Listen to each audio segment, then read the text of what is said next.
Hey guys, how you going? Doing a bit of a video here on my truck car.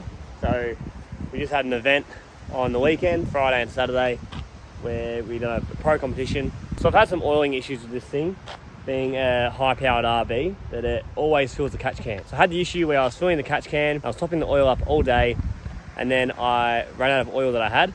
So I borrowed a mate's oil, which is castor oil based Tritec 50, whereas I run Penrite full synthetic 1040. And after I filled it up with the Tritec stuff, it lost oil pressure. So sort of freaked out a little bit, ended up putting the car in the trailer sort of thing, borrowed another car, used that, and didn't get a chance to check on it and have a play with it until the day after. So I ended up pulling the filter off, found out it was full of sludge, put a new filter on, and the pressure was perfect. So the issue I had was, I'm pretty sure the castor base and the synthetic do not mix and end up causing a sludge. So as you can see here, all I have is just the two breathers that come off the cam covers to the catch can I made. There's a bit of a baffle in there. It's nothing too great clear because it doesn't work. I do have a head drain that goes to the sump, as well as, because this is an RB25 motor, Series 1 RB25 motor, it does have the VCT head drain, but just no VCT, so that acts as another drain. So what we're going to do here is, first of all, I'm pulling the sump off and the cam covers off to give it a big clean out, just because the sludge that was in the filter, which I will show you, I'll put a photo somewhere here, or whatever I got, it was just caked in sludge, and that is why I lost oil pressure. There's a spring and oil filter that acts as a relief valve. If it does block up, it pushes back and it allows some sort of flow. So that is what I'm assuming why I had about 30-40 psi on idle, but nothing more when I revved it. So yes, that's what we're gonna do. We're gonna pull the cam covers off, sump off, weld some bungs to them, do some lines. I'm pretty sure it's gonna be tough, but I wanted to do one here, which I don't know if I'm gonna be able to. Maybe I'll have to do it on the inside and route it out and down. It's something I have to play with when I've got the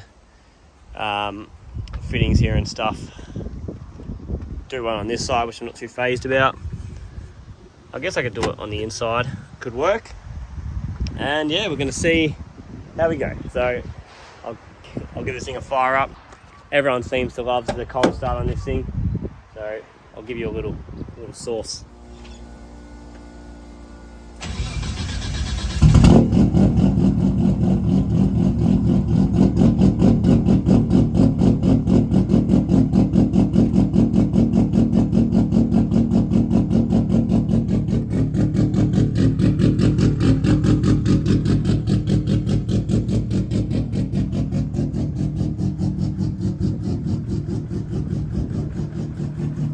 We'll get this in the shed, get the sump off and all that jazz.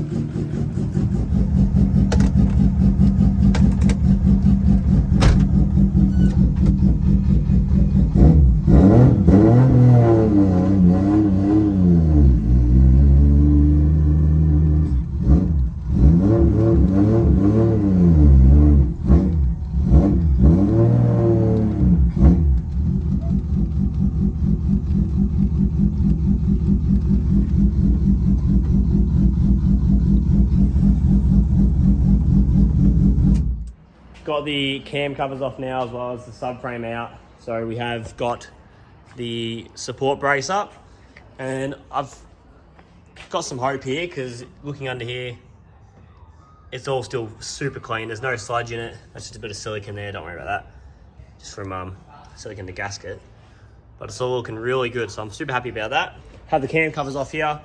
I'm hoping to do a dash 10 fitting there, dash 10 there, and same on these sides here, just to drain back to the sump, which should keep it from filling up the catch can, which happens more than I want. So I've heard a lot of high-powered RBs doing this thing, so we'll see what happens if it works.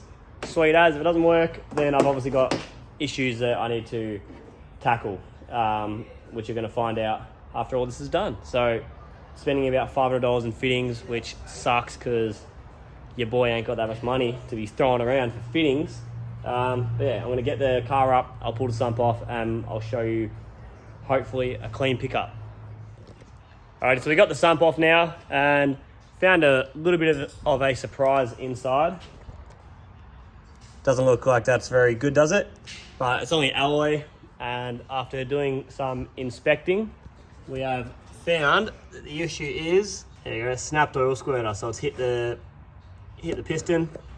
So it's hit the piston and snapped off, but it's only the one, which is lucky. I have a spare one here we can just use, chuck it up. And to combat that issue, we're gonna add some spacers in. So I just got some copper washers here, and we're gonna chuck them in just to space the squirter down, just so we don't have that issue again. So that's great. But then we're gonna get into cleaning up the sump and welding our fittings to it. So I'll be back in just a moment. So got the sump off, got it all drilled out and tacked together. So as you can see, we have two -10s welded on this side, which that is the intake side. And then we have two more welded on this side. So we've got 5 head drains all up. I'm very confident that this is gonna work, as well as we're also going the Hi Octane baffle kit, which hopefully should be here tomorrow, because we are leaving for South Australia in 2 weeks. So Friday next week we're leaving, and so this has to all be done. And I also got to figure out why this thing was not hitting full boost. So looking back at the videos from Battle Royale, this thing wasn't hitting full boost, and need to try to figure that out just so we can try to be more competitive for the SA guys, because I know those dudes can drive, and I'm actually very nervous because I feel like I'm not up to standard of some of the drivers there. Watch them on the live streams and they seem to be absolutely killing the chase runs and stuff like that. So got to try to be as competitive as I possibly can. Yeah, have a car that runs good and drives good. And hopefully with the blow-by issues fixed because of this, can focus more on driving instead of having to top up oil and all that stuff. God, I talk so much bullcrap. Anyway, I'm gonna weld these up, maybe. We have the sump up into the car now. As you can see, got all our fittings right there. Bunch of silicone on the sump, hopefully no more leaks. Look at that, there we go. Hopefully it's gonna clear the subframe. Didn't actually measure it, but here we go. Got some fittings, costing bloody an arm and a leg for these. So I've got 5 90s and 3 45s. So 4 of the 90s are for the sump, and then one of the 90s is for one of the cam covers. I think it's the driver's side to come out that way and down. And the rest are 45s. So this one's gonna be 45 there, 45 there. But I also just got this in the mail today, which is hopefully gonna contribute more to us not breathing as much oil. Hopefully the combination of more drains and the Hi Octane baffles will fix our issues. So at SA we can just focus on driving and changing tyres. That's all I'm hoping for. So gonna slap the subframe up in now somewhere, I think it's outside. Chuck that in and we'll be able to test fit some of these fittings. Hopefully they do not hit. If they hit, I'll be sad, but if they clear, we'll be happy. So let's get on to that now. So I've just got the covers sitting on there, and we're gonna try and work out a way to get a 45 out of here to clear the temp sensor and all that stuff. I think it's gonna have to come up on a bit of an angle. So it's gonna have to go like up and then down somewhere down there, which I don't think is gonna be too much of an issue. It might be higher than where it comes out, but it's still gonna be lower than, let's say, the breathers that go to the catch can. So I think that'd be okay. Hopefully. Yeah, I'm gonna close up and I'll speak to you guys in the morning. Hello, you beautiful people. It is Friday night now. So I've got my super expensive RB26 covers, which we are about to wreck. They're pretty wrecked actually, pretty trashed up from working on the thing over the past year or so. So we're gonna drill a hole there and there, as well as we are pulling out the baffle kit. Like I have mentioned, we're pulling out the baffle kit to put the new Hi Octane baffles in. So I'm gonna prop this thing up, get it all solid. I'll pull this baffle kit out. Gonna drill our holes. We've got our -10 AN bung right here, as well as our -10 fittings. Gonna have a 90 coming off here to go to run straight down in between. There's a big gap there. I'll chuck a heat wrap on it just to give it some sort of protection. It is only a drain in the end as well. I think it'll be okay. I'll just have to inspect it. I'm not gonna inspect it. Who do you think I am? This is the heat protection we got. So I'm gonna be doing that. Got the mount right here, just got it up there. Chuck it in, undo some things, drill some holes, get to welding.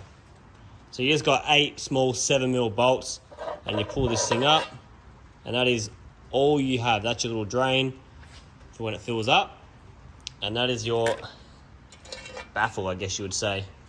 So we're gonna get rid of this. Now start drilling our hole, get this thing ready.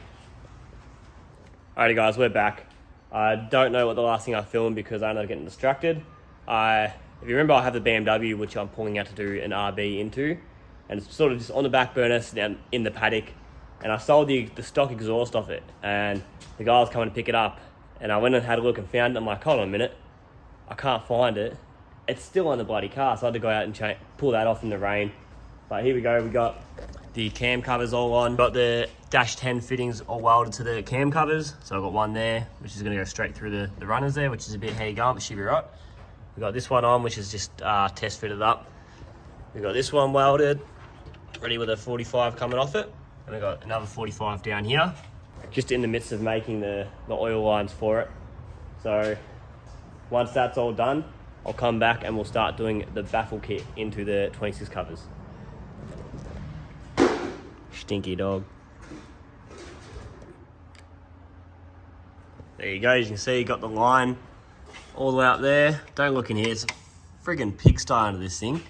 But we got, yeah, this dash 10 fitting right there, so we're gonna run this up something like that. Alrighty, got all the hoses done. As you can see, we've got the 2 on the passenger side, and we have the 2 on the driver's side. Again, it's a mess under here, so it was a bit hard to get it routed the way I wanted to, but it's all done. Next on the list, I'm gonna undo the oil filter as well as undo the oil cooler lines, and I'm gonna try to pull the oil cooler off, clean that thing out. Then we're gonna do the baffle kit, like I've said 100 bloody times. Never ends. All right, third time's the charm. This is what it looks like from up top. Ideally, I would have loved to have this one go down there, like a 45 off nicely there, but can't do anything about the temp sensor. So that's gonna have to do for now. It is just missing the manifold. Perfect. I'm sure it's gonna rub on the manifold eventually. And then that one here goes down that, then under the subframe or engine mount, whatever you wanna call it. So yeah, pretty happy with that. So I'm gonna undo them, pull the covers off. Then I'm gonna undo this OG JDM radiator cooler fan thingamajiggy and get to our oil cooler, which is down there. Pull that thing out, give it a good clean, just to get the sludge out of that thing as well. So onto that now. We are now finally onto the Hi Octane baffle kit, which is what we're about to install now.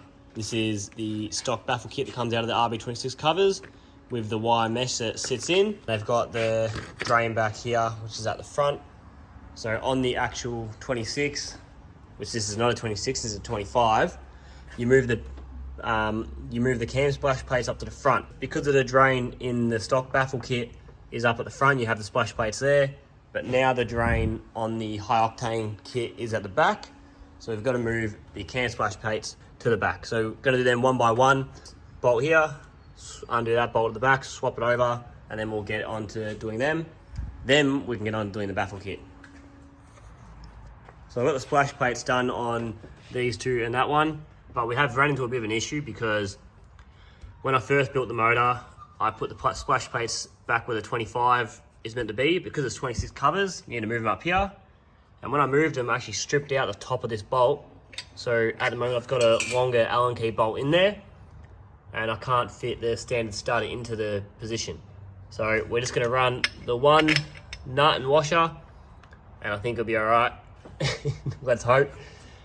Anyway, we'll send it, see what happens. I will end up drilling out and doing a heli coil eventually, but that's it tight now, and I don't think that's gonna be any issue. Onto the 26 covers. So what you wanna do is chuck the foam in. I'm pretty sure you wanna press it in.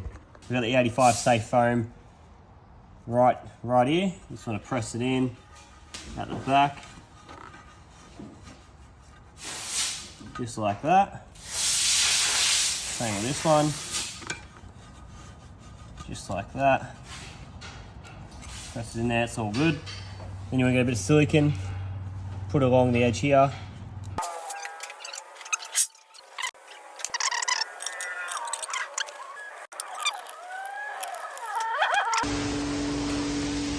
Here we go, so this is one side done. missing a bolt there, but that's nothing unusual. About to do the passenger side here. So once this is done, we can chuck it all back together onto the car and hopefully get this thing started. Here we go, got it all back together now. Doesn't seem to be leaking, so I think we're all in business. That was good. Awesome. Also got the street muffler on, so that sounds a bit nicer. Okay. We're done for the night, so see you guys in the morning.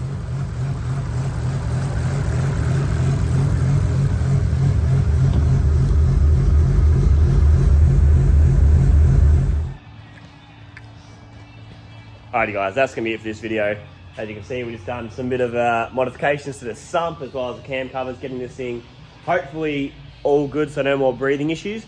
So we don't have to keep topping up that oil and